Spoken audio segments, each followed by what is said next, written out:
मकसद वजूदे कायनात। हजरत इब्राहिम अलैहिस्सलाम को आग में डाल दिया गया, लेकिन वो आग इब्राहिम अलैहिस्सलाम को जला नहीं सकी। मिटा दो अपनी हस्ती को गर कुछ मर्तबा चाहो, कि दाना खाक में मिलकर गुले गुलजार होता है। किसी आवाज को नहीं सुन रहे? कौन सी आवाज? किसी बच्चे की आवाज। जी हाँ, कुरान पाक सदियों से हमारी रहनुमाई कर रहा है। शायद दुनिया में कोई भी इसे फरामोश नहीं कर सकता। हिंदुस्तान की तारीख में पहली बार इस रोशन हकीकत को लेकर हाजिर हैं हम। देखिए हमारी खुसूसी पेशकश सदाए हक, सिर्फ चैनल 1 न्यूज पर।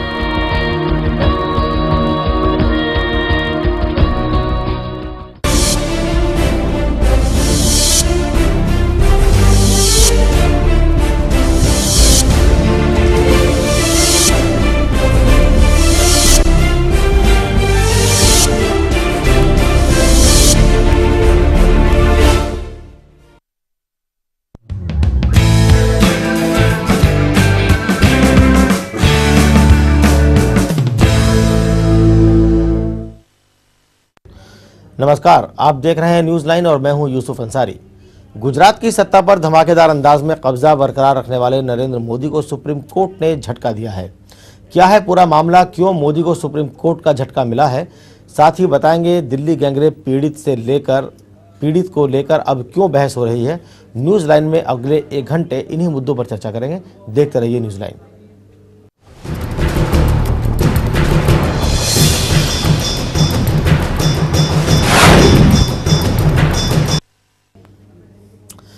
लगातार चौथी बार गुजरात के सिंहासन पर बैठने वाले नरेंद्र मोदी को सुप्रीम कोर्ट ने जोर का झटका दिया है। सुप्रीम कोर्ट ने गुजरात में लोकायुक्त के रूप में रिटायर्ड जज आर.ए. मेहता की नियुक्ति को सही ठहराते हुए राज्य सरकार की याचिका को खारिज कर दिया है।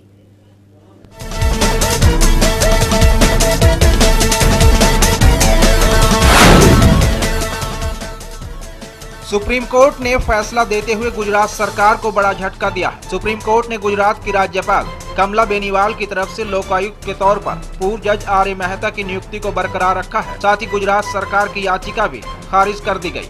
याचिका में कहा गया था कि लोकायुक्त की नियुक्ति अवैध है, क्योंकि इसे राज्य सरकार के साथ विचार विमर्श कर नहीं किया गया था, जबकि देश की सबसे बड़ी अदालत के मुताबिक राज्यपाल सरकार की सलाह पर काम करने को बाध्य है। लेकिन नियुक्ति सही है, क्योंकि ये गुजरात हाई कोर्ट की सलाह से की गई थी। वहीं सुप्रीम कोर्ट की तरफ से ये भी कहा गया है कि पूर्व जज आर.ए. मेहता लोकायुक्त के तौर पर अपना काम कर सकते हैं। राज्यपाल कमला बेनीवाल ने 25 अगस्त 2011 को मेहता को गुजरात का लोकायुक्त नियुक्त किया था। उसके पहले गुजरात में ये पद 8 साल से खाली पड़ा था। चलिए अब आपको बताते हैं कि लोकायुक्त नियुक्ति का विवाद क्या है। 25 अगस्त 2011 को राज्यपाल कमला बेनीवाल ने लोकायुक्त की नियुक्ति की थी, जिसमें पूर्व जज आर.ए. मेहता को लोकायुक्त नियुक्त किया गया। 2003 से ही राज्य में लोकायुक्त का पद खाली था। लोकायुक्त नियुक्त नहीं होने पर हाई कोर्ट ने राज्य सरकार को फटकार भी लगाई थी। मोदी को सुप्रीम कोर्ट से झटका मिलने के बाद दोनों ही राष्ट्रीय पार्टियों की तरफ से बयानबाजी भी हुई। निर्णय सुनाते समय माननीय सुप्रीम कोर्ट ने जो आरंभिक टिप्पणियां की हैं कि कैबिनेट के सलाह को प्रमुखता मिलनी चाहिए, तो ये नरेंद्र मोदी की सरकार के स्टैंड को अपहोल्ड किया गया है कि कैबिनेट की प्रमुखता का ध्यान रखा जाना चाहिए लोकायुक्त की नियुक्ति के संबंध में। मैं कहूंगा कि देर है अंधेर नहीं, या तो सत्यमेव जयते। जब गवर्नर साहिबा ने डिसीजन लिया और लोकायुक्त अपॉइंट किया, तभी सभी लीगल फेटर्निटी से अक्रॉस दी पार्टी सभी का मानना था कि नहीं, ये जायज डिसीजन है। अननेसेसरी गुजरात के चीफ मिनिस्टर इसको कंट्रोवर्सी में ड्रैग करते रहे।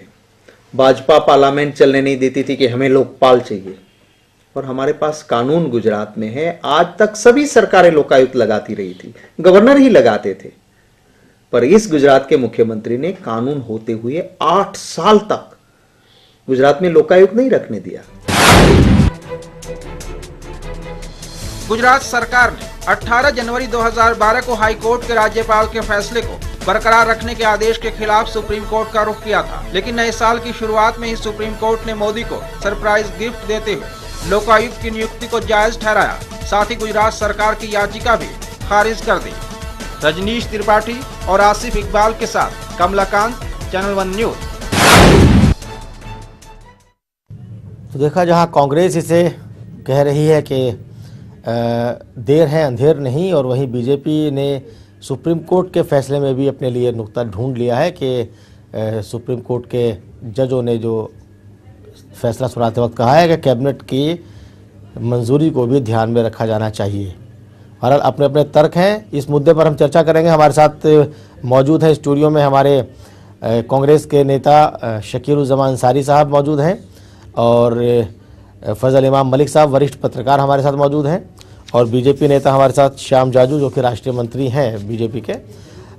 शकील साहब, किस तरह से देखते हैं इस मसले को कि जो अभी तक पूरे देश में चर्चा थी कि मोदी सबसे मजबूत हैं और उनका सुप्रीम कोर्ट से एक झटका लगा है, उनकी याचिका खारिज हुई है, और एक तरह से ये लगा कि सबसे ऊपर नहीं है, कानून अभी भी ऊपर है।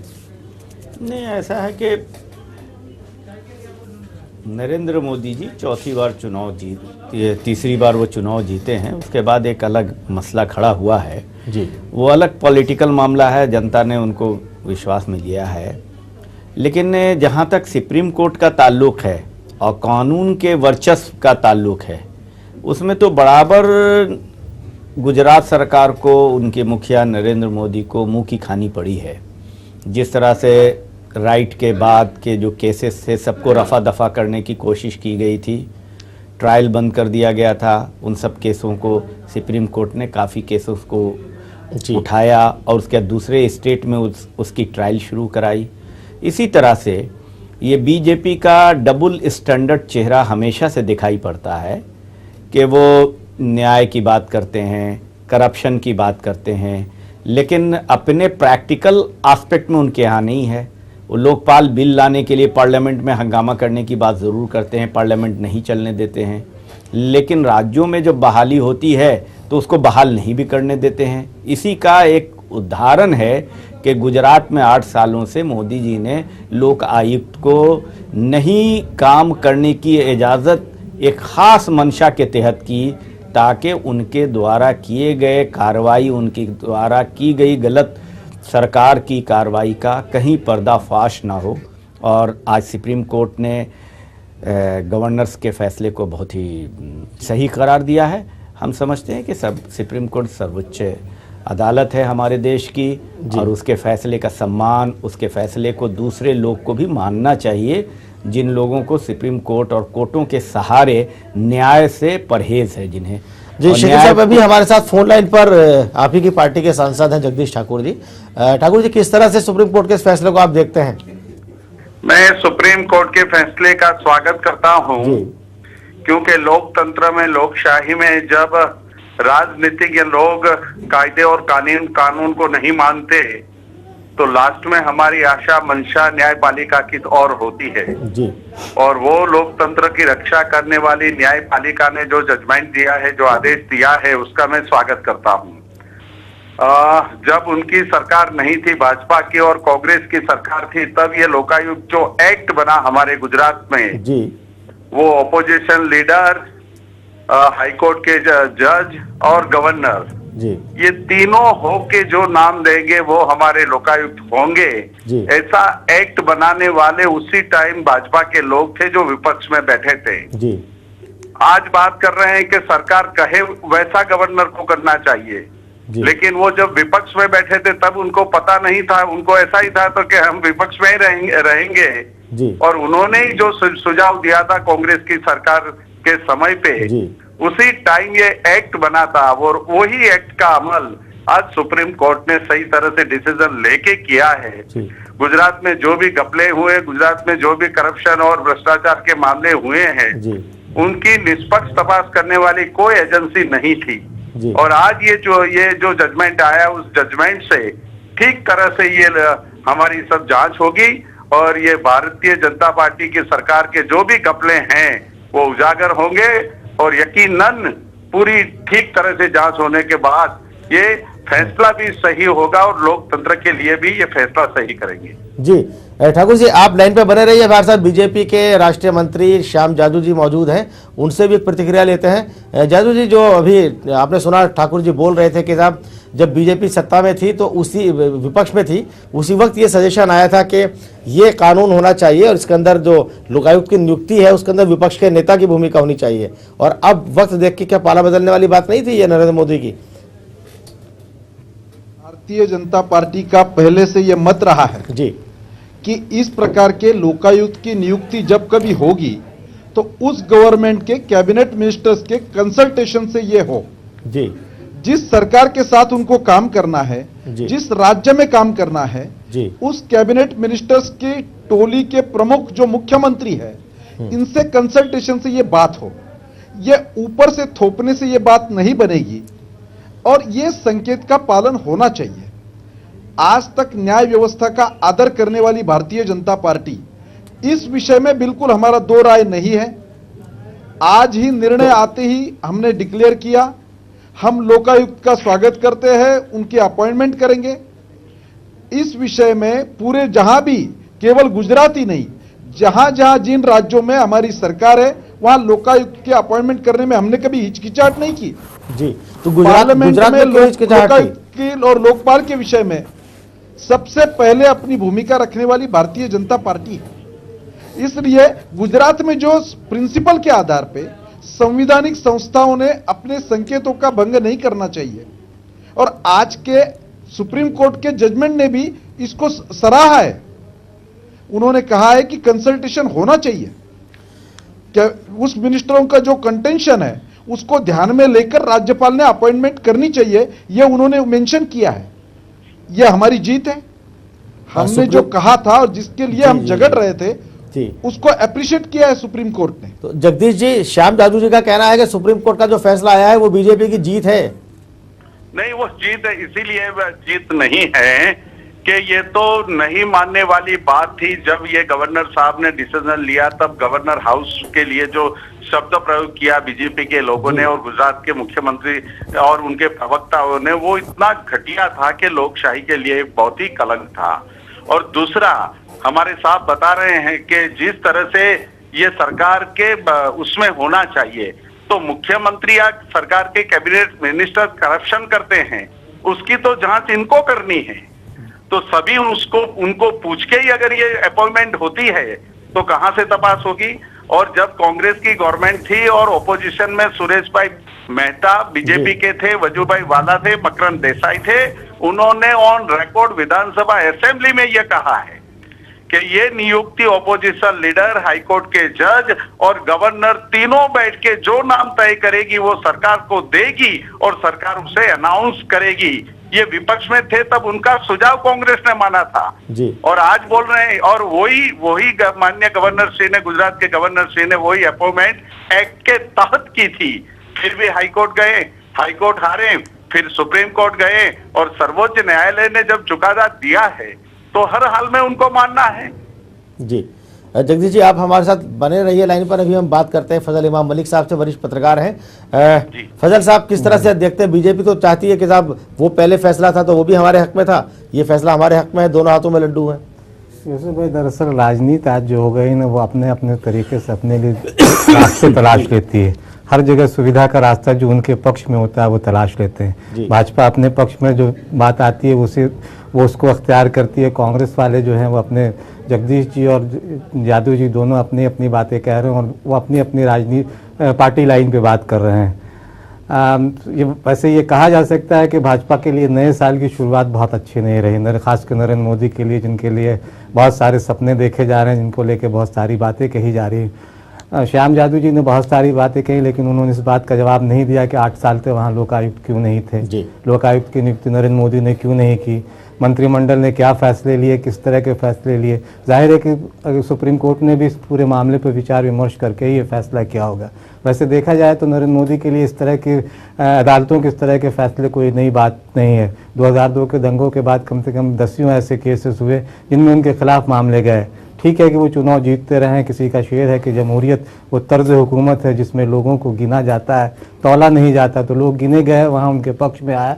लेकिन लोकतंत्र के जितने कई बार उन्होंने जिस तरह से कलंकित, भी मैं कलंकित शब्द का इस्तेमाल कर रहा हूँ आप, लेकिन जिस तरह से वहाँ महिलाओं के साथ बलात्कार हुए 2000 दंगे में, जिस तरह की चीज़ें हुई, इन सब मामलों को लेकर सुप्रीम कोर्ट का जो रुख रहा वो कभी भी नरेंद्र मोदी या उनकी सरकार के पक्ष में नहीं रहा। भले भाजपा अपनी पीठ थपथपाने के लिए कुछ भी कहते रहे, और अभी और इस मामले में भी नरेंद्र मोदी के लिए एक अगर बड़ा झटका माना जा रहा है, और है भी उनके लिए, क्योंकि उन्होंने 8 साल से इस पूरे मामले पे चुप्पी साध रखी थी, और अपनी एक जो दादागिरी वहाँ थी और अपनी एक जो तानाशाही रवैये की वजह से लोकायुक्त की नियुक्ति नहीं हो पा रही थी। कांग्रेस इस पे खुश हो रही, होना चाहिए खुश, क्योंकि कांग्रेस के लिए एक मौका है, बहुत दिनों के बाद गुजरात से खुश होने का मौका मिला है। लेकिन जगदीश जी हैं, उनसे मैं सवाल करता हूं कि दिल्ली में लोकायुक्त है और राजकुमार चौहान का मामला यहाँ आया था, लोकायुक्त की सिफारिश को कांग्रेस ने नज़रअंदाज कर दिया था, तो दोहरा पैमाना राजनीति में क्यों है? जहाँ उनके फायदे की बात आती है तो वो उसके लिए सामने आ जाते हैं, भाई ठीक है भाजपा के शासन में, लेकिन अपने भी राजनीतिक दलों को भी अब अगर देश में भ्रष्टाचार सचमुच में खत्म करना है तो अपने दलों के अंदर के भी भ्रष्टाचार को खत्म करना होगा, तभी बात बनेगी। नहीं तो यहाँ तो वही मामला है कि मेरी कमीज तुम्हारी कमीज से ज्यादा साफ है, और कोई बात नहीं है यूसुफ साहब। जी शकील साहब, अभी आपने सुना फजल इमाम मलिक ने कहा कि साहब सहूलियत की राजनीति हो गई है, जहाँ आपको फायदा है वहाँ आप बल्ले बल्ले कर रहे हैं, और जहाँ दूसरी पार्टी को फायदा वहाँ वो बल्ले बल्ले कर रही है। नहीं, देखिए गुजरात में जो अपॉइंटमेंट का सवाल है वो एकदम सब्जेक्ट ही अलग है जी, इसलिए कि नरेंद्र मोदी जी की सरकार बनने के बाद एक फार्मूला था जो अभी फजल इमाम भाई भी सुन रहे थे और वो हमारे कांग्रेस के लीडर भी बता रहे थे कि विपक्ष के नेता के साथ तय करके एक रिकमेंडेशन भेजना था राज्यपाल जी को, और राज्यपाल जी को मनोनीत करना था लोकपाल का। नोटिफिकेशन फिर सरकार का काम होता है करने का, लेकिन उन्होंने एकदम एक तयशुदा कार्यों से इसको होने नहीं दिया। अगर मान लीजिए उनको किसी भी तरह का कोई भेद था इस नियुक्ति की प्रक्रिया में, तो इस नियुक्ति की प्रक्रिया को छोड़ के आप नया लोकपाल बहाल कर लोकायुक्त बहाल कर लेते, तब सोचा जाता कि आप जस्टिफाइड हैं। तो आप जस्टिफाइड तो है नहीं, इसलिए कि आप कहते कुछ हैं करते कुछ हैं। आप पार्लियामेंट नहीं चलने देते हैं लोकपाल के लिए, और अपने राज्यों में लोकायुक्त की बहाली को कोर्टों के सहारे टालते हैं। जो न्यायिक प्रक्रिया है इसमें अभी एक बहुत बड़ा सवाल चल रहा है। अभी दिल्ली में जो आंदोलन हो रहे हैं और कई जगह आंदोलन, जो सजा नहीं लेने की प्रक्रिया और न्याय जो देर से मिलने की प्रक्रिया, एक बहुत बड़ा मिसाल इसमें भी है कि 8 साल यानी कि 2 टेन्योर लग गए एक सरकार के, लगभग 2 टेन्योर में एक लोकपाल उस पर अंकुश लगाने के लिए, सरकार के कार्यों के गलत कार्यों के अंकुश लगाने के लिए आपके सवाल का जवाब देते हैं श्याम जादू जी से। श्याम जी,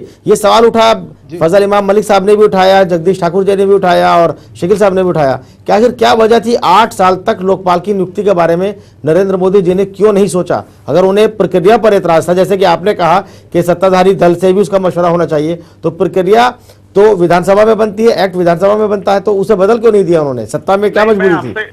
हेलो 8 साल में मैं आपसे कहना चाहूंगा कि ये जब एक्ट बना था तो कांग्रेस के समय में भी लोकायुक्त जी, जगदीश जी बोलिए। केशुभाई के समय में भी लोकायुक्त था। बिल्कुल आपने ठीक बताया कि नरेंद्र मोदी जी आए तब लोकायुक्त बंद क्यों हो गए और 8 साल तक क्यों कोई प्रोसेस नहीं किया। गवर्नर श्री ने काफी मीटिंगें बुलाई, सीएलपी ने काफी बार लिखा, उसके बाद में 8 साल इसीलिए निकाले कि अगर ये लोकायुक्त बनता है और इंडिपेंडेंट एजेंसी अगर कुछ काम करेगी तो ये जो उद्योगपतियों, ये पूरे देश के उद्योगपतियों को बुला के जो मुफ्त में जमीन दे रहे हैं, जमीनों का जो घोटाला हो रहा है, आरटीआई के तहत हम लोगों ने जो माहिती इकट्ठा की, 1000 पन्नों का पूरा दस्तावेज महामहिम राष्ट्रपति जी को दिल्ली में हमने दिया। उसकी जांच के लिए एक अध्यक्ष, एक पंच नियुक्त कर दिया। क्यों लोकायुक्त बना के उसी टाइम लोकायुक्त को ये सब चीजें तपास करने के लिए गुजरात की भाजपा सरकार ने नहीं दी थी? जी, जो कांग्रेस वाले इस विषय की चर्चा आज कर रहे हैं जी, उनको हमारा सवाल है गए 8 साल में इसकी फॉर्मेलिटीज पूरी करने के लिए जो जो मीटिंगें हुई है, एक भी मीटिंग विपक्ष के नेता ने अटेंड नहीं की है। इतनी तो उनकी आस्था है इस विषय पर। और मैं कह सकता हूं कि गुजरात का एक मुख्यमंत्री देश में ऐसा है कि जो जनसभा में खड़ा होकर कहता है कि मैं पैसा नहीं खाता हूं और नहीं खाने देता हूं। ये जो ताकत है, गुजरात की जनता ने दूध का दूध और पानी का पानी कर दिया है। हम न्याय व्यवस्था से कितने जुड़े हैं। गए 8 साल में एक बार भी कर्फ्यू वहां लगता नहीं, एक बार भी दंगा फसाद होता नहीं, और कांग्रेस के कार्यकाल का वो सब काम देख लो। इसलिए इसकी हमें चिंता नहीं है, जनता ने न्याय कर दिया है। और देश में सबसे ज्यादा आरोपित करने का काम नरेंद्र मोदी जी का काम, दिन रात कांग्रेस वालों को नींद नहीं आ रही है क्योंकि उन्होंने अपना लोहा मनवा लिया है। नहीं जादू जी, भाजपा वालों को नींद नहीं आ रही है। टाइम मैगजीन उनका कवर पेज पर छापते हैं, किंग ऑफ परफॉर्मेंस कहते हैं। और कांग्रेस का एक भी नेता 8 साल के लोकायुक्त वाले मीटिंग में एक भी मीटिंग अटेंड नहीं की। ये तो उनकी आस्था है। जादू जी कथनी और करनी में अंतर नहीं रखते। श्याम जी बहुत उपलब्धियां आपने गिनवाई, लेकिन क्या ये माना जाए कि अगर चुनाव जीत लिया है तो सब कुछ ठीक ठाक है? हम पालन करते हैं। नहीं, ये कर्नाटक में लोकायुक्त ने कुछ येडियुरप्पा पर आरोप लगाए, हमने उसका पालन किया। जीते हैं हम दिल्ली में पूरी राजकुमार चौहान मिनिस्टर पर कि हमारे मोदी जी गुजरात के जो अच्छा चुनाव जीत के आए, लोगों ने विश्वास जीता, उनको पीएम का उम्मीदवार आप घोषित कर दीजिए। हमारी नहीं है। यूसुफ भाई, जादू जी से मेरा सवाल है जी कि ठीक है, कांग्रेस को नींद नहीं आ रही है नरेंद्र मोदी के जीतने से, लेकिन भाजपा के बहुत सारे नेताओं को नींद नहीं आ रही है मोदी के जीतने से। जी श्याम जी, फजल साहब का कहना है कि कांग्रेस को नींद नहीं आ रही है, ये एक अलग सवाल है, लेकिन बीजेपी के बहुत सारे नेता जिनको नींद नहीं आ रही है। बीजेपी के नेताओं की नींद की चिंता आप मत करिए। नरेंद्र मोदी जी कैसे छा रहे देश में और कैसा उनका प्रभाव है, ये मैंने खुद अनुभव किया है। नहीं जादू जी, हिमाचल प्रदेश में उनका जादू नहीं चला, सिर्फ गुजरात तक वो सीमित है। देश में आप मोदी का आकर्षण है। नहीं, देश में आप कांग्रेस वाले उनको रोकना चाहते हैं। नहीं, कांग्रेस वाले भाजपा वाले रोकना चाहते हैं उनको। नरेंद्र मोदी जी की आंधी गुजरात में खत्म करना चाहते थे कांग्रेस वाले, वो रोक नहीं पाए। श्याम जी, लेकिन फजल साहब ने जो सवाल उठाया है कि नरेंद्र मोदी शिमला गए थे अपने दोस्त प्रेम कुमार धूमल के लिए प्रचार करने के लिए और कहा था कि प्रेम कुमार धूमल बिल्कुल मेरी तरह काम कर रहे हैं और धूमल जी ने बहुत विकास भी किया, लेकिन वहां के लोगों ने उन्हें पसंद नहीं किया और धूमल जी धूल में उड़ गए। बुलाया नहीं गया। हिमाचल की हमारी क्या हाल हुई है, समीक्षा हम अपनी जगह पर करेंगे। नहीं तो फिर इसके लिए मोदी जी का आकर्षण कम नहीं होता है। पूरे देश के नेता नहीं है वो। मैंने जहां पर भारतीय जनता पार्टी का सवाल पूछना चाहते हैं हमारे भाई से, श्याम जी शकील साहब आपने सवाल पूछना भाई, वो आप हमें कोई एतराज नहीं। नरेंद्र मोदी जी इतने मजबूत, इतने अच्छे, आप जितना बखान कर रहे हैं उतना हम भी समझते, बहुत बड़े लीडर अगर हैं, तो आप कब उनको प्रधानमंत्री का कैंडिडेट घोषित बाकायदा तौर पे कर लीजिए, तब उस देश के नेता कीजिए। अभी एक स्टेट का चीफ मिनिस्टर, एक स्टेट में मैंडेट लिया, आप कह रहे हैं पूरे देश के लीडर हैं, तो हम तो चाहते हैं कि आप डिक्लेयर कीजिए ना कि वो प्रधानमंत्री के आपके उम्मीदवार हैं। कब करेंगे डिक्लेयर, जरा बताइए। चैनल वाले सर्वे कर रहे हैं, गुजरात में पूरे सभी सर्वेज में आ रहा है, कांग्रेस के लीडर की पॉपुलैरिटी भी आ रही है और मोदी जी की भी आ रही है। अरे भाई, तो आप अपना घोषणा कब करेंगे ना, ये बताइए ना। श्याम जी हमारे साथ एक और खास मेहमान जुड़े हुए हैं, पॉपुलर लीडर हो रहे हैं वो, जैसा आप कह रहे हैं, कब, आज अभी कर दीजिए घोषणा कि वो प्रधानमंत्री के उम्मीदवार हैं। एक और मेहमान जुड़े हुए हैं हमारे वरिष्ठ पत्रकार मनोज लेते हैं। मनोज जी तो यहाँ बैठे हैं ना, आपके सारे दोस्त यहाँ बैठे हैं। मनोज जी, अभी आपने सुनी श्याम जादू की बात, शकील साहब की बात भी सुनी, फजल साहब की बात भी सुनी। बात यह है कि नरेंद्र मोदी अगर जीतते हैं गुजरात के अंदर चुनाव तो क्या सारे कानून से ऊपर हो जाते हैं, लेकिन सुप्रीम कोर्ट ने जो उनको झटका दिया है लोकायुक्त के मामले पर, 8 साल से लोकायुक्त नहीं था गुजरात के अंदर और उसकी नियुक्ति को लेकर के विवाद था, अब जाकर के सुप्रीम कोर्ट ने मोहर लगा दी है कि नियुक्ति जो की थी राज्यपाल ने वो सही थी। कैसे, किस तरह से आप देखते हैं इसको? देखिए भ्रष्टाचार एक ऐसा मुद्दा है जिसमें कि सारी पार्टियां और ये सारा सिस्टम सब लोग बेनकाब हैं। कोई अगर एक पार्टी कहे कि दूसरी पार्टी जो है चोर है और मैं बिल्कुल साधु हूं, तो ये कम से कम भ्रष्टाचार के मुद्दे पे ये बात बिल्कुल नहीं लागू होती है। नरेंद्र मोदी की जो शासन करने की जो शैली है वो सब लोग जानते हैं कि वो डिक्टेटोरियल शैली है। क्या उनको लोकायुक्त को रहना भी उन पर जो है भारी पड़ रहा है? जुडिशियरी को तो वो सबूतों को हटा करके या सबूत को मैनेज करके जुडिशियरी से तो बचते आए, लेकिन लोकायुक्त से वो क्यों बचने का काम कर रहे हैं? आज पूरे देश में भ्रष्टाचार इतना बड़ा मुद्दा है, इतना बड़ा जन आंदोलन हुआ और विपक्षी पार्टियां स्कोर करना चाहती हैं, तो गुजरात जो है, जो उनका मॉडल स्टेट है, वो जो है लोकायुक्त से भागना क्यों चाह रहा था? तो कहीं ना कहीं नरेंद्र मोदी जो लोकतंत्र का जो चेक एंड बैलेंस होता है, जो मल्टी ऑर्गन जो सिस्टम जो लोकतंत्र में काम करता है, जो सेपरेशन ऑफ पावर जो लोकतंत्र का मेन प्रिंसिपल होता है, उसके तहत सुप्रीम कोर्ट ने जो है नरेंद्र मोदी को एक नकेल कसी है कि लोकायुक्त पर आप क्यों बाज आ रहे थे। और जो लोग ये कहते हैं कि संघवाद के सिद्धांत के खिलाफ है कि राज्यों पर थोपा जाए कि वो लोकायुक्त का जो है नियुक्ति करे, तो मैं इससे बिल्कुल सहमत नहीं हूं। भ्रष्टाचार पर कोई संघवाद, कोई केंद्र, कोई राज्य का मुद्दा नहीं बनता है। भ्रष्टाचार के मुद्दे पर जो हर राज्य सरकारें या केंद्र सरकार आपस में प्रतियोगिता करे कि वो कितने से ज्यादा जो है भ्रष्टाचार के विरुद्ध। मनोहर जी आप ही के सवाल को लेते हैं श्याम जी से। श्याम जी, जो मनोहर जी ने सवाल उठाया है, बुनियादी सवाल कि अगर गुजरात आपका रोल मॉडल है तो ये रोल मॉडल लोकायुक्त से क्यों भागना चाहता है? बिल्कुल, हम लोकायुक्त का स्वागत करते हैं, लोकायुक्त का अपॉइंटमेंट करते हैं। ऐसे आज वहां के लॉ मिनिस्टर ने डिक्लेयर किया है।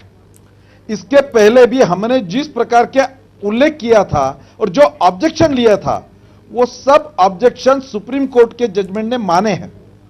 सुप्रीम कोर्ट ने, हाई कोर्ट ने जो कमेंट किए थे नरेंद्र मोदी जी पर, वो उसको सेट असाइड किया है, उनसे राहत दी है। और ये सिस्टम के बारे में, प्रोसीजर के बारे में, संकेतों के बारे में सुप्रीम कोर्ट ने ठीक कहा है। और फिर इसको ये कहा है, एक भी इस विषय में होने वाली मीटिंग अपोजिशन लीडर हाजिर नहीं रहे। और नरेंद्र मोदी जी पर एक भी आरोप 8 साल में कांग्रेस वाले प्रूव नहीं कर पाए। दूध का दूध और पानी का पानी हो गया। निर्णय आ गया जब लोकायुक्त होता। इसलिए आप मुख्य सवाल का जवाब नहीं दे रहे श्याम जादू जी कि 8 साल तक उन्होंने नियुक्ति क्यों नहीं की? आप बहुत फॉर्मल नियुक्ति करना उनका काम नहीं है। आप जिस तरह से कह रहे हैं कि बहुत औपचारिक तरीके से मीटिंग बुला रहे थे, गंभीरता नहीं थी उसमें, आप ही का जवाब है कि हमने फॉर्मल मीटिंग बुलाई। क्यों नहीं? फॉर्मल मीटिंग क्या होती है? अपोजिशन लीडर ने, हमारा सवाल है उनको, अगर अपोजिशन लीडर दोबारा बहाल कर लेते ना, आपने बहाल नहीं किया, आपने किसी की नियुक्ति नहीं की। दूसरी बात, सुप्रीम कोर्ट के आदेश के बाद अगर कोई गुंजाइश नहीं बचती थी तो फिर तो आपके पास कोई चारा नहीं था। आपने इसलिए किया कि सुप्रीम कोर्ट ने आपको आज करना क्या हो तो कर ही दिया। सुप्रीम कोर्ट ने तो कर दिया, इनको करने की उसमें कोई गुंजाइश बची नहीं है। और आप दूध का दूध पानी का पानी हो जाएगा नरेंद्र मोदी जी के ऊपर। जितने भी आप बोल रहे हैं कि कोई इल्जाम नहीं लगा, नहीं लगा, अब देखिए आप कुछ दिन इंतजार कीजिए, कितने सबूत आते हैं, कितने ये आते हैं, उस वक्त आप ठीक से काम करने दीजिए लोकायुक्त को। तब तो उससे पहले दिल्ली में न्याय अलग करेंगे। साहब सिंह चौहान पर, राजकुमार चौहान पर कुछ नहीं करेंगे। आप भी नहीं करेंगे ना, आप भी नहीं करेंगे, सपोर्ट नहीं किया कि उसमें लोग आए नहीं। कर्नाटक में लोकायुक्त के निर्णय पर येडियुरप्पा का इस्तीफा करने वाली हमारी पार्टी पूछना चाहता हूँ, हम लोकायुक्त का आदर करते हैं। अगर देखो न्यायपालिका के सामने ये दंगों के केस गए तो उनकी एक मिनिस्टर को आज जेल में जाना पड़ा है, माया कोडनानी जी को। बजरंग दल के कदावर नेता को जेल में जाना पड़ा है। हमारे जो एक होम मिनिस्टर थे उनको गुजरात से बाहर तड़ी पार होना पड़ा। तो जहां भी कुछ चला वहां दोषी जो थे उनके सामने कुछ कार्यवाही तो हुई। ये करप्शन का जो चार्ज लोकायुक्त तपास करने वाली थी वो एजेंसी ही नहीं थी, तो कैसे वहां तपास होती? बात आपने कही जगदीश जी, और कि कोई एजेंसी नहीं थी तो बात कैसे होती। अब हम लेते हैं एक ब्रेक। ब्रेक के बाद हाजिर होंगे सभी मेहमानों के साथ। जगदीश जी, आपका लाइन पर बने रहने के लिए बहुत बहुत शुक्रिया। बाकी मेहमानों के साथ हम हाजिर होते हैं और बात करते हैं कि गैंग रेप पीड़िता के नाम पर कानून बने, ये बात उठ रही है और परिवार ने भी कह दिया है कि हमें कोई एतराज़ नहीं है। और ब्रेक के बाद तुरंत हाजिर होते हैं, आप कहीं मत जाइएगा।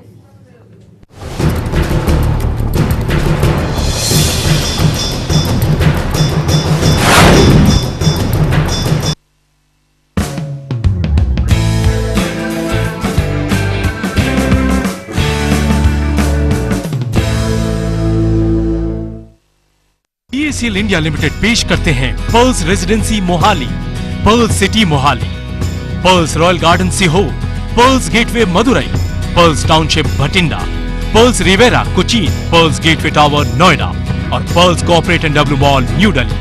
Projects of PACL India limited. PACL में ग्राहकों का हित सुरक्षित, कंपनी अपने दायित्वों का निर्वाह करने में पूर्णतः सक्षम। आधिकारिक तौर पर पुष्टि। जिंदगी है तो उलझने हैं, उलझने हैं तो रास्ते हैं। आप किस राह आगे बढ़ेगी, आपका भविष्य हो उज्जवल। देखिए हमारा खास कार्यक्रम करियर गाइड, सोमवार से शनिवार दोपहर 3:30 बजे सिर्फ चैनल 1 न्यूज पर।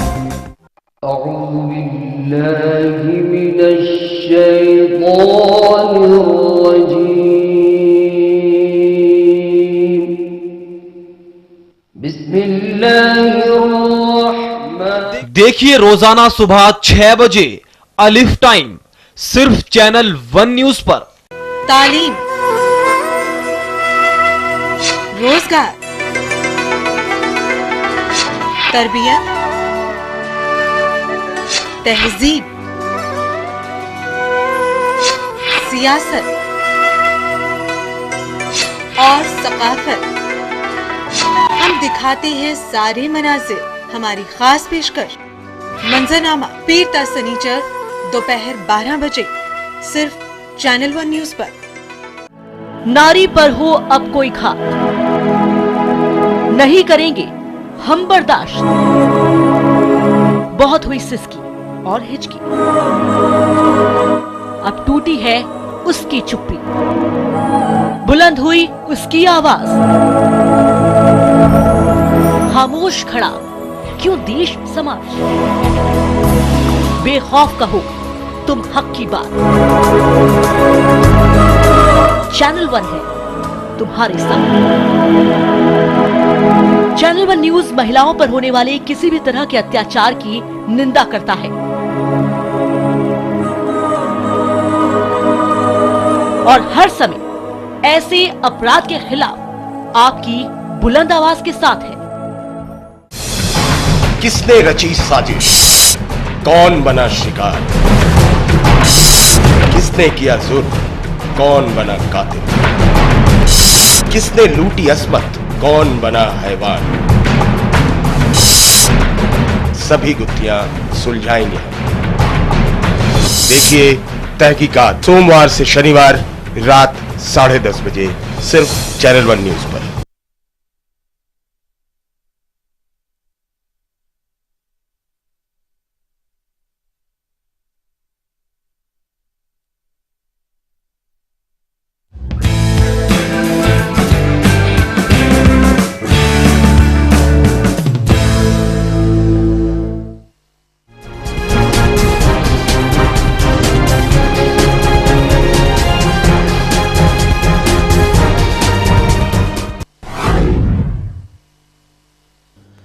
न्यूजीलैंड में आपका एक बार फिर स्वागत है। अब हम बात करेंगे कानून पर राजनीति की। मांग उठने लगी है कि दिल्ली गैंगरेप पीड़ित की पहचान उजागर की जाए और उसके नाम से कानून बनाने को लेकर अब पूरी तरह राजनीति शुरू हो चुकी है।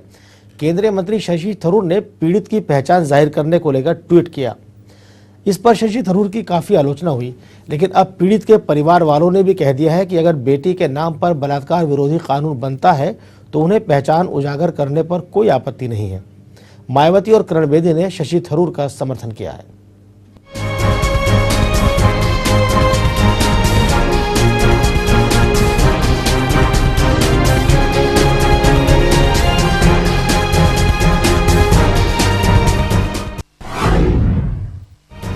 क्या दिल्ली गैंगरेप पीड़ित की पहचान छिपानी चाहिए या फिर नहीं? अब इस सवाल को लेकर नई बहस शुरू हो गई है। इस बहस की शुरुआत करने वाले मानव संसाधन राज्य मंत्री शशि थरूर है। शशि थरूर ने ट्विटर के जरिए पीड़ित लड़की की पहचान उजागर करने की बात कही है। शशि थरूर ने ट्विटर पर लिखा है कि मुझे समझ नहीं आता कि पीड़ित को गुमनाम रख क्या मिलेगा, क्यों न उसे उसके नाम और असली पहचान के साथ सम्मान दिया जाए। अगर उसके माता पिता को कोई आपत्ति न हो तो उस महिला को सम्मान देना चाहिए और रेप से जुड़ा जो नया कानून बनाया जा रहा है उसका नाम उस महिला के नाम पर रखना चाहिए। वो महिला भी एक इंसान थी अपने नाम के साथ वो सिर्फ एक प्रतीक नहीं थी। ये साफ है कि शशि थरूर चाहते हैं कि गैंगरेप की शिकार हुई बहादुर लड़की के संघर्ष और लड़ने की उसकी इच्छा को याद रखने के लिए न सिर्फ उसके नाम का कानून बने बल्कि उसका नाम भी उजागर हो। लेकिन महिला आयोग की अध्यक्ष ममता शर्मा ने थरूर के बयान पर कड़ा एतराज जाहिर करते हुए कहा कि भारतीय समाज बलात्कार पीड़ित या उसके परिवार को कभी सहज भाव से नहीं स्वीकार करेगा। सिर्फ महिला आयोग ही नहीं बल्कि विपक्ष ने भी थरूर के बयान पर आपत्ति जताई है। दिल को हिला देने वाले हृदय विदारक घटना के बाद नाम और नाम को डिस्क्लोज करने की बात और ये सारी बातें बहुत बेमायनी है। इसको मुझे लगता है कि बहुत ज्यादा तूल देने की जरूरत नहीं है, ये उनके परिवार पर छोड़ देना चाहिए। भारतीय कानून भी इसकी इजाजत नहीं देता। किसी भी यौन शोषण की शिकार महिला का नाम या पहचान बताना एक दंडनीय अपराध है। आईपीसी के सेक्शन 228A के मुताबिक ऐसा करने पर 2 साल की सजा हो सकती है। जहां शशि थरूर के बयान पर एक तरफ बवाल मचा हुआ है, वहीं गैंगरेप पीड़ित के परिजनों ने बलात्कार विरोधी नए कानून का नाम अपनी बेटी के नाम पर रखने के सुझाव पर सहमति जताई है। परिवार के मुताबिक बेटी के नाम पर कानून बनना उनके लिए गर्व की बात होगी। इसके लिए उन्हें पहचान उजागर होने पर भी आपत्ति नहीं है। जबकि अन्ना हजारे की सहयोगी किरण बेदी भी पीड़िता का नाम उजागर करने के पक्ष में है। किरण बेदी के मुताबिक देश की बेटी के नाम कानून बन जाए तो उसकी बहादुरी अमर हो जाएगी। 16 दिसंबर की रात दरिंदगी का शिकार हुई मेडिकल की छात्रा को इंसाफ दिलाने की मांग एक तरफ उठ रही है तो दूसरी तरफ अब उसकी पहचान भी जग जाहिर करने की बात हो रही है। लेकिन सवाल ये उठता है कि क्या गैंगरेप पीड़ित का नाम उजागर होना चाहिए? रजनीश त्रिपाठी के साथ कमलाकांत, चैनल 1 न्यूज।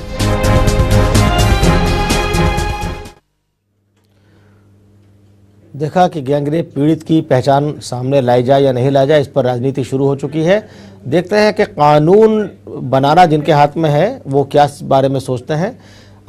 देखते हैं कि जो वुमेन एंड चाइल्ड यानी महिला और बाल विकास मंत्री हैं वो क्या सोचती इसके बारे में। चैनल 1 संवाददाता आसिफ इकबाल ने उनसे खास बातचीत की। देखिए कृष्णा तीरथ का क्या कहना है।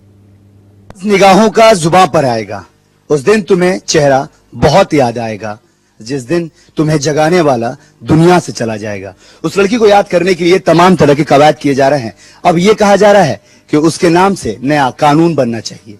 इस मसले पर बात करने के लिए हमारे साथ महिला और बाल विकास कल्याण मंत्री कृष्णा तीरथ जी। सीधे इनसे जानते हैं कि इनकी क्या राय है। क्या कहेंगी मैम, कानून उनके नाम से बनना चाहिए? देखिए कानून आप सभी, मैं ये जानना चाहती हूँ कि कानून नाम से बनाने में हम करना चाह रहे हैं उसमें सख्ती कितनी होनी चाहिए। कानून उनके नाम से बने तो भी ठीक है, कानून किसी और नाम से बने तो भी ठीक है, लेकिन ये डिस्कशन जो होना है वो सरकार में बैठ के होना है।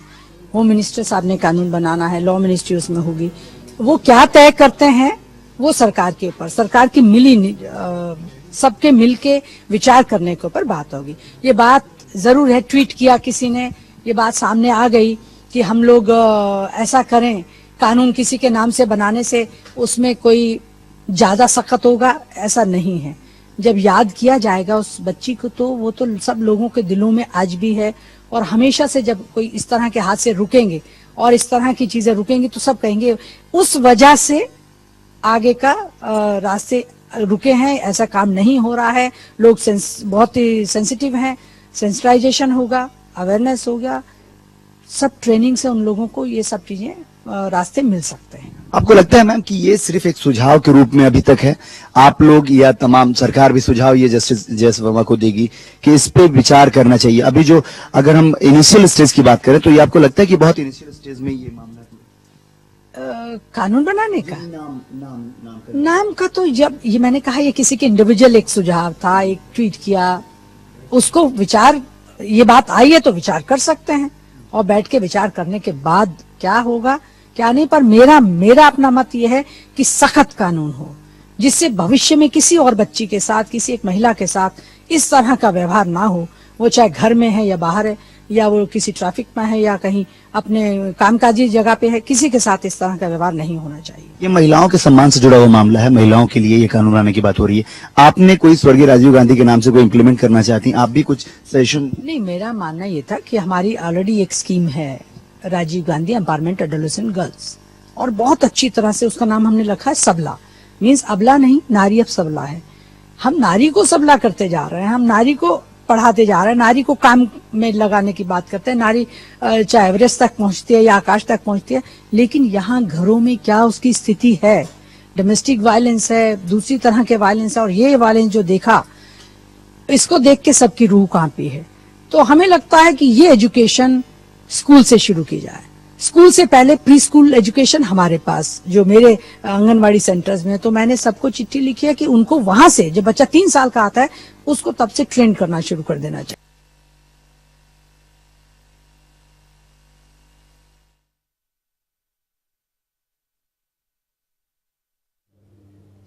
तो देखा आपने, महिला और बाल विकास मंत्री चाहती हैं कि कानून नाम पर बने ना बने लेकिन वो सख्त होना चाहिए। कितना सख्त कि इस तरह का काम करने वालों की रूह कांप जाए और बाकी लोगों को इससे इबरत हासिल हो। तो एक बार फिर चलते हैं हम अभी श्याम जाजू जी के पास, सबसे पहले उनसे प्रतिक्रिया लेते हैं। श्याम जी, आपकी पार्टी के वरिष्ठ नेताओं ने भी पार्लियामेंट के अंदर मांग की थी कि फांसी की सज़ा होनी चाहिए बलात्कारियों को, और अब बात हो रही है कि उस लड़की के नाम पर ही कानून बना दिया जाए। क्या कहेंगे? ऐसा है, कांग्रेस वालों के वर्किंग स्टाइल में बेसिक थिंग छोड़कर इशू डाइवर्ट करना वो बहुत अच्छी तरह से जानते हैं।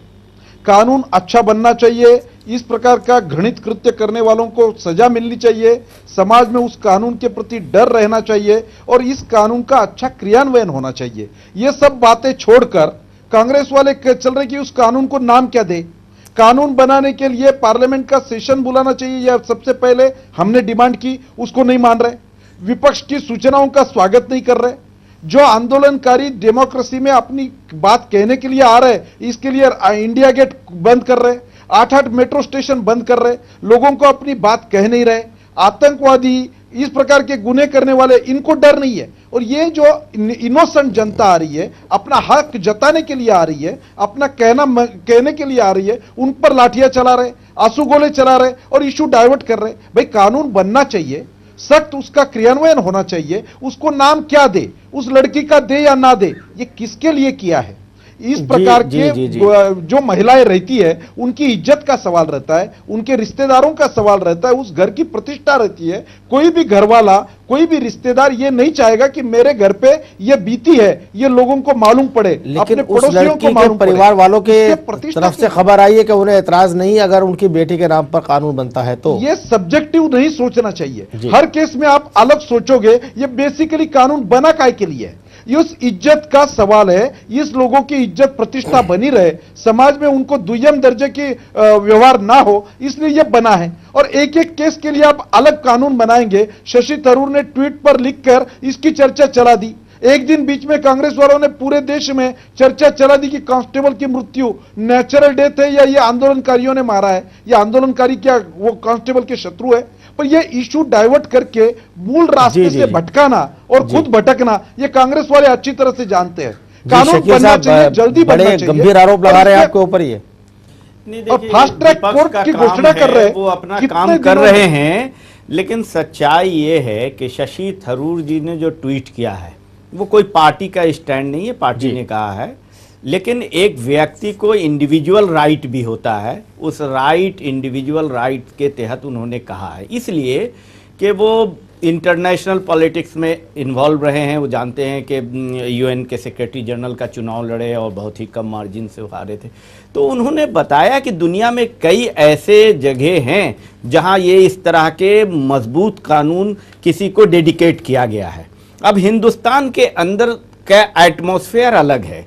हिंदुस्तान के अंदर कानून को नामाकरण करने का अभी कोई ट्रेडिशन नहीं है। एक दूसरी बात यह है कि जो कानून बनाने आप जा रहे हैं वो बहुत ही मजबूत कानून हो, और कानून में जो डेडिकेशन जिस परिवार का लेना जरूरी होता है कि उनका परमिशन, तो उनके परिवार के लोग भी चाहते हैं। दूसरा, यहाँ हिंदुस्तान में हम किसी घटनाओं को याद करते हैं किसी बहाने, तो उस बहाने अगर याद करने के लिए अगर कोई कानून में डेडिकेशन किया जाए, जैसे अभी हमने कुछ देर पहले देखा था जो शशि थरूर के ट्वीट के बाद कई लोगों के, किरण बेदी और लोगों के राय थे कि एक सिंबॉलिक, कोई जरूरी नहीं कि उसके परिवार का, ये बात अलग है कि परिवार के लोगों को आज हिंदुस्तानी समाज में जब रेप हो या दूसरी तरह की घटनाओं के बाद उनको स्वीकारात्मक सोसाइटी के अंदर बड़ा मुश्किल होता है।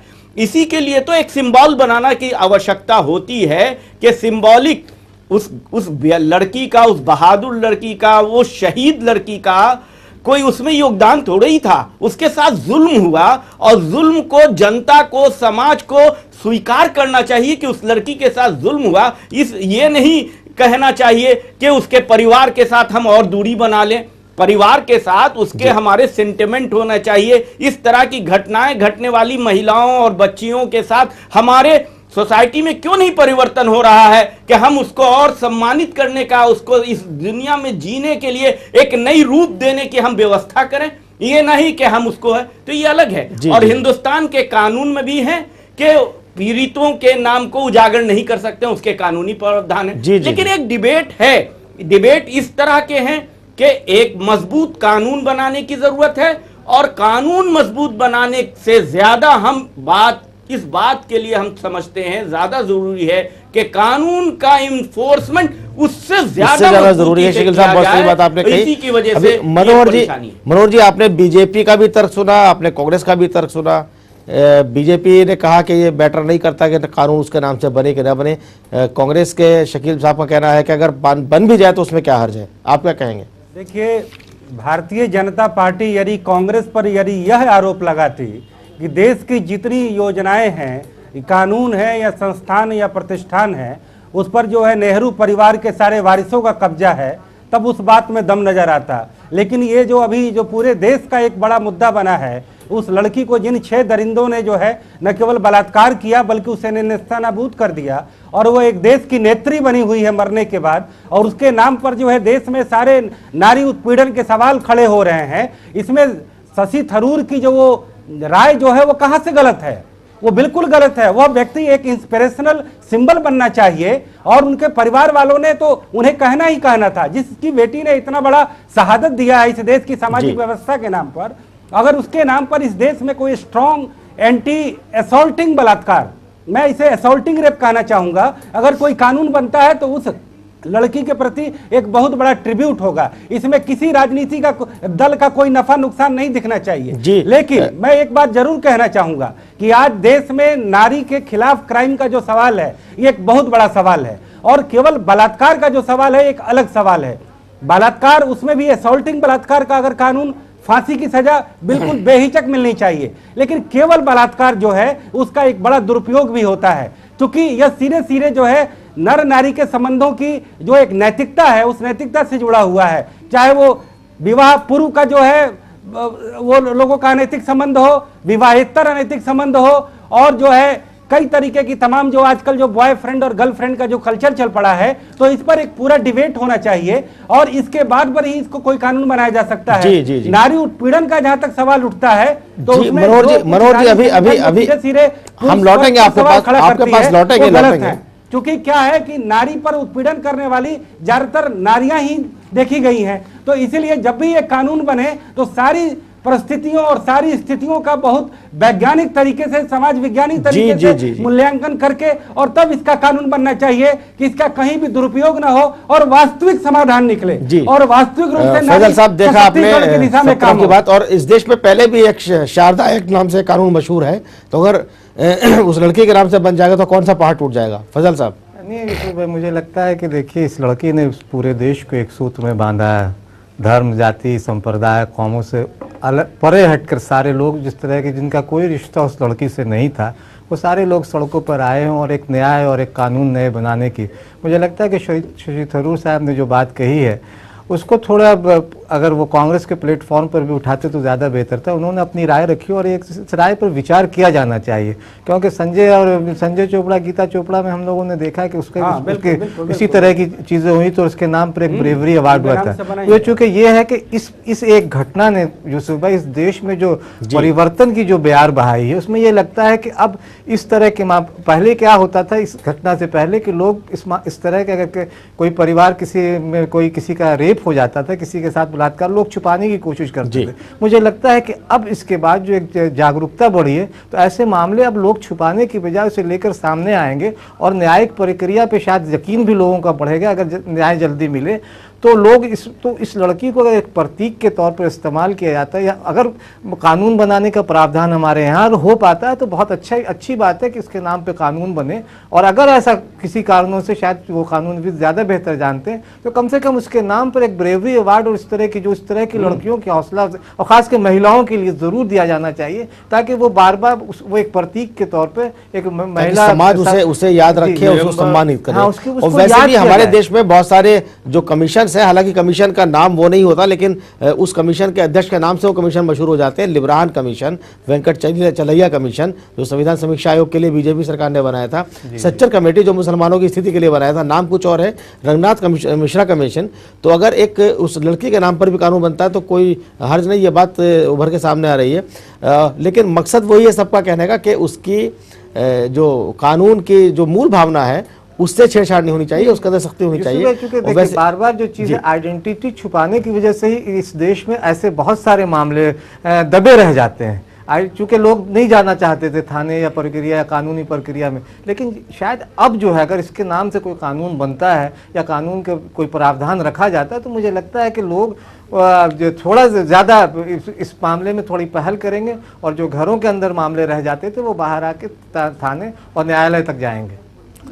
जी मनोहर जी, हाँ देखिए यूसुफ जी, ये कोई सामान्य रूप से बलात्कार की घटना नहीं है जो देश में कई सारी घटनाएं हो चुकी हैं। दरअसल ये घटना ऐसी है कि जो सीधे हजारों लाखों देशभक्त वहाँ जाना चाहते थे। एक तो मूविंग बस में हुआ, 6 लोगों ने जो है उसके साथ अत्याचार किया और फिर उसके साथ जो है बेदर्दी से जो है उसकी एक तरह से हत्या की, और एक साथ इसमें दिल्ली के पब्लिक ट्रांसपोर्ट मनोहर जी मैं आपको रोकना चाहूंगा अभी, और दिल्ली के मनोहर जी कर रहे हैं, एक जुडिशियरी पर ये सम्मान नहीं है उसका जीवन की प्रेरणा लेने का सम्मान नहीं, अंधेरे में उसका क्रिमेशन कर देते हो, उनके घर वालों को अस्थि विसर्जन के बाद भगा देते हो, उनको किसको पत्रकारों को मिलने नहीं दे रहे, ये उनका सम्मान नहीं है।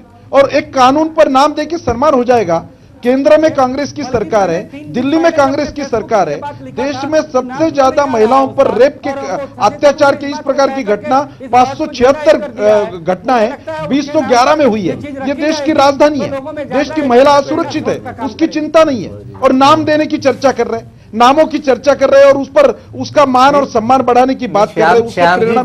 गुजरात के बिल्किस बानो का केस याद होगा, वहां भी नाम ही सामने आया था, और उसने जो लड़ाई लड़ी है नरेंद्र मोदी की परेशानी बढ़ा दी है। आप कम से कम राजनीति की बात ना करें। गुजरात में जितने भी बलात्कार हुए 2002 में, आपकी पार्टी का क्या 10 साल में एक बार भी कर्फ्यू लगा नहीं। 2002 में इतना बड़ा कानून 100 साल करने की जरूरत नहीं है। 2002 में भाजपा के कार्यकर्ताओं, संघ परिवार के कार्यकर्ताओं ने कितनी महिलाओं का बलात्कार किया, कितने की भ्रूण को जिंदा जलाया, इसकी मिसाल इस पूरे देश में उतनी नजीर आज तक नहीं मिलती है। 4 बार जीता के बता दिया है गुजरात की जनता क्या सोचती है, गुजरात की जनता क्या सोचती है, ये छोड़ दीजिए आप। लेकिन श्याम जी आप बार बार एक बात कह रहे हैं श्याम जी, आप हार डेमोक्रेसी में अलग कई इशू पर होते हैं, इसके मतलब नहीं होता है कि सारे जस्टिफाइड हो गए।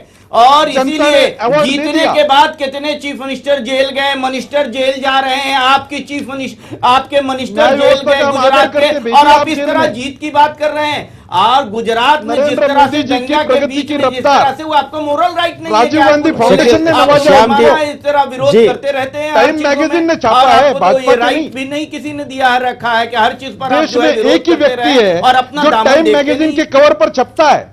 देश में एक ही व्यक्ति दामन पर और वीजा नहीं मिलता है, जिस कवर पर राजीव गांधी फाउंडेशन को उस देश का वीजा उनको नहीं मिलता है। ये आपको क्यों नहीं बोलते हैं? आप श्याम जी भी बोलिए कि जिस कवर पर वो छपे हैं उस देश का वीजा नहीं देते हैं उस देश के सरकार, उस देश की जनता। क्योंकि आपने राइट के वक्त जो दुर्दशा किया है इस देश का, शर्म से सर झुकाया है, दूसरे लोग भी अब आपको देखना भी नहीं चाहते। शकील साहब, श्याम जी जो शकील साहब ने बात कही कि जिस देश की पत्रिका पर आप नाज करते हैं कि नरेंद्र मोदी फ्रंट पेज पर छपते हैं, वही देश नरेंद्र मोदी को अपने यहाँ आने के लिए वीजा नहीं देता है।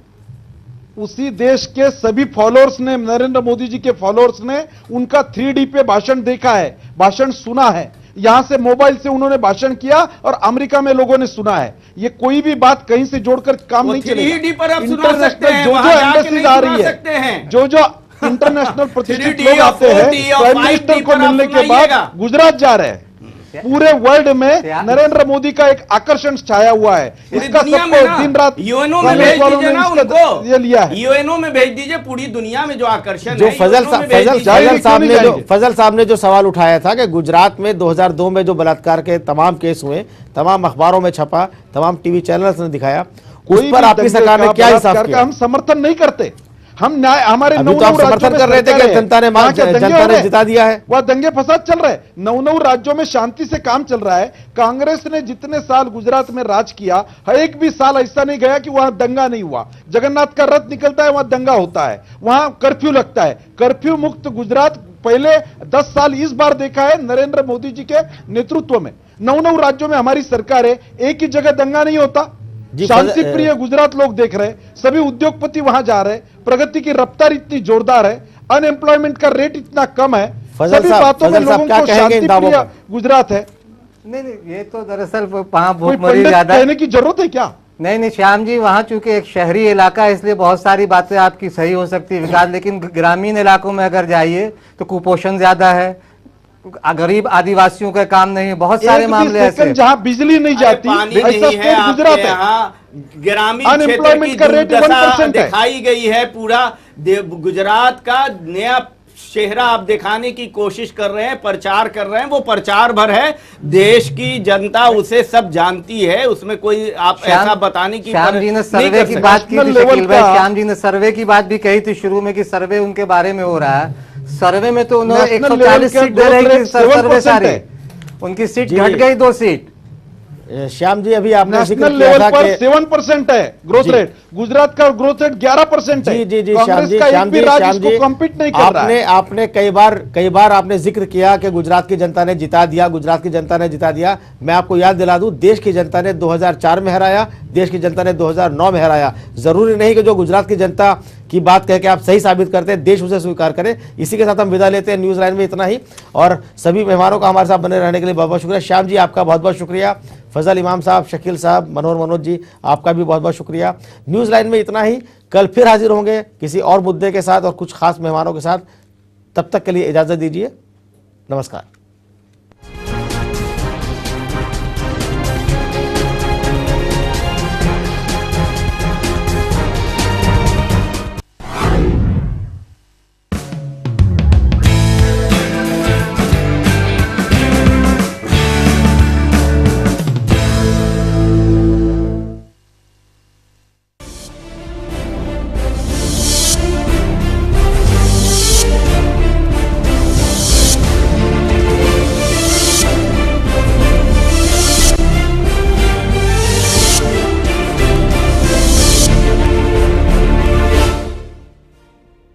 PACL इंडिया लिमिटेड पेश करते हैं पल्स रेजिडेंसी मोहाली।